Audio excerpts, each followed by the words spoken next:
Você sente dores nas costas? Se sim, fique bastante atento, não desligue seu rádio, continue ligado, porque eu vou conversar agora com o doutor Rogério Vidal de Lima, ele que é especialista em coluna e também é da Sociedade Brasileira de Ortopedia. Oi, doutor Rogério, boa tarde. Boa tarde.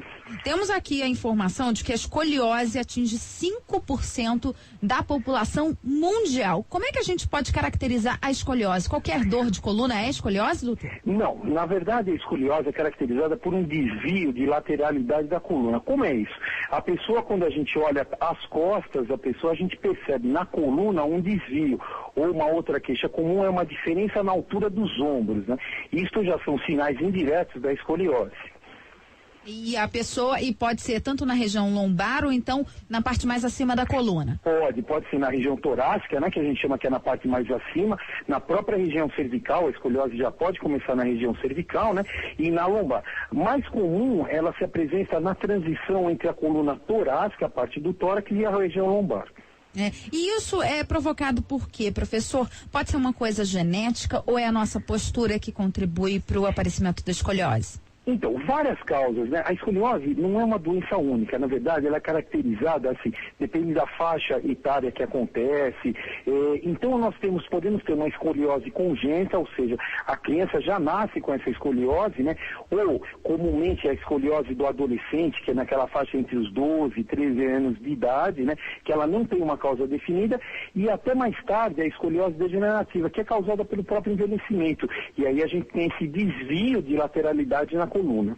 E como é que resolve? Tem como resolver? Então, tem como resolver. Isso vai depender do tipo da escoliose. A primeira coisa é fazer o diagnóstico, né, da doença.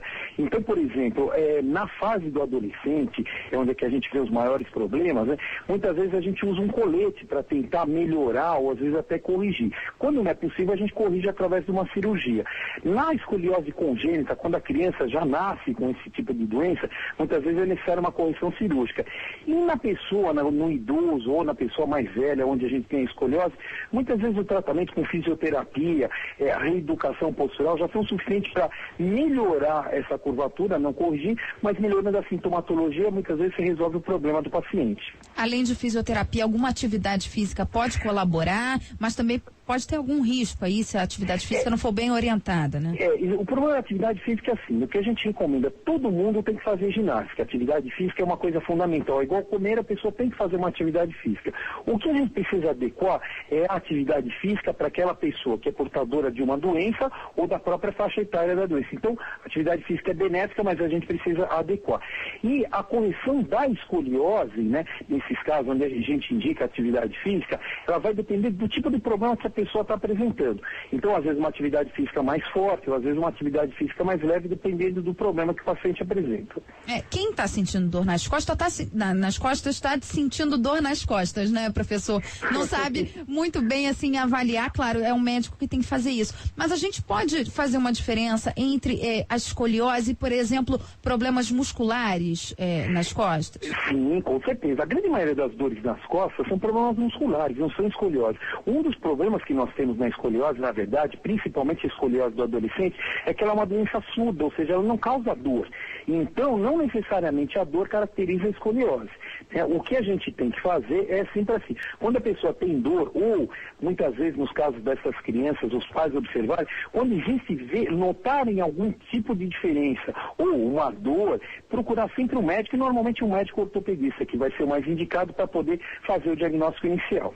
Então não adianta se entupir de remédio, não procurar um médico, a medicação, né, a automedicação é francamente contraindicada, né? A gente nunca recomenda o paciente a tomar medicação sem passar no médico.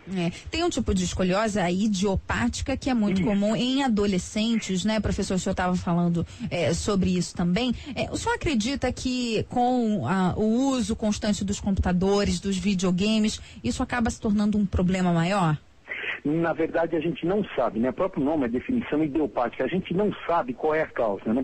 Então, ainda não conseguiu se relacionar a um tipo de atividade física ou um tipo de postura que causa escoliose idiopática. Na verdade, o que a gente observa é que essa criança tem esse desvio, ele é mais comum de acontecer nas meninas do que nos meninos, né? Numa proporção de 9 meninas para cada menino, quando ela ocorre, mas a gente não sabe, a gente não consegue relacionar o uso de computador, computadores, de videogames com a escoliose.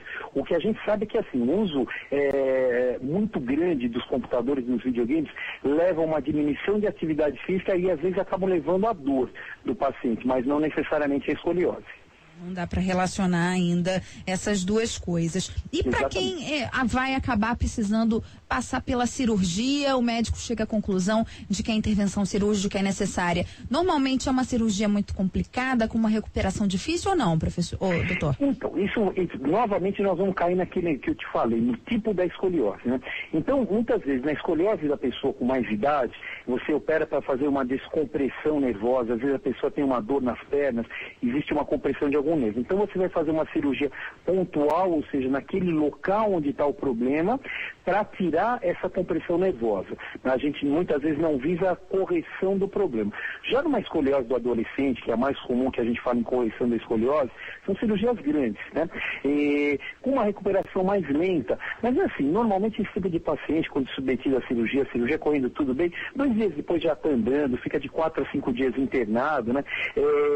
Em 15 dias já está, normalmente crianças já estão voltando à escola, né? É uma recuperação mais rápida. É lógico que para voltar à atividade física, a gente pede um tempo maior, em torno de 4 a 6 meses, até o retorno à atividade física. Mas para o retorno às atividades de vida diária, né, para o volta à escola, em torno de 15 dias essa criança já está praticamente liberada para isso.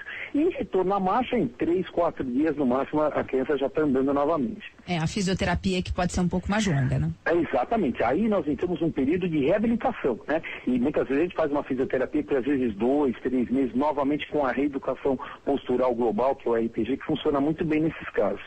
O Pilates pode ser uma boa solução também, professor, ou não? O Pilates a gente indica muito, né? O Pilates é uma coisa que hoje está em moda, mas o Pilates a gente sabe que veio para ficar. É uma atividade física muito boa, precisa ser feita por profissionais competentes, mas é uma coisa que funciona muito bem para os problemas da coluna. Por quê? Porque ele reforça a musculatura do abdômen, da coluna, das coxas, de uma forma global. Então os pacientes sentem um benefício, um alívio muito grande. O importante é ser feito por uma pessoa competente, que sabe o que está fazendo. Mas assim, é uma atividade bastante recomendada. Maravilha. Professor, doutor Rogério Vidal, muito obrigada pela entrevista aqui na CBN. Ótimo fim de semana para o senhor. Obrigado, eu fico à disposição. Doutor Rogério Vidal de Lima é especialista em coluna e integra a Sociedade Brasileira de Ortopedia, falando com a gente aqui sobre escoliose, tirando algumas dúvidas.